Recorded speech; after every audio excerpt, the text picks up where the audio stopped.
Yaani naongea na wewe nani, haupaswi kuishi peke yako kabisa hata kidogo. Sio mpango wa Mungu mtu mzima akae peke yake. Maana Adamu alipokuwa ameonekana ameumbwa amekamilika, akasema si vema. Kuna vitu vinatia aibu kwenye dunia ya leo. Kwamba kijana una miaka 30 unapika unakula peke yako.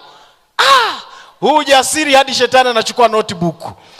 Yaani kabisa binti una ujasiri wa kwenda bucha na kununua samaki na una miaka 20 na 30 ukala peke yako. Na usivyo na aibu kaonja na chumvi. Si vema. Hili neno liwakerekete vijana ambao wamejifanya watawa, wameridhika kuishi peke yao. Mungu anasema si vema, haipendezi.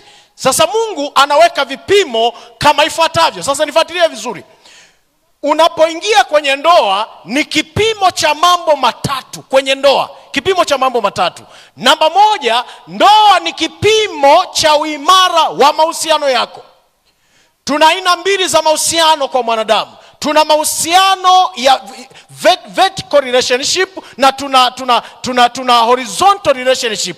Vertical ni mahusiano kati ya Mungu na mwanadamu, lakini horizontal ni mahusiano kati ya mtu na mtu mwenzake. Sasa mahusiano kati ya Mungu na mwanadamu hayakumtosha Adamu. Nisikie vizuri, hayakumtosha Adamu. Maana Adamu tayari alikuwa na mahusiano yeye na Mungu wake. Akaamua amtengenezee mahusiano ya horizontal, yeye na watu.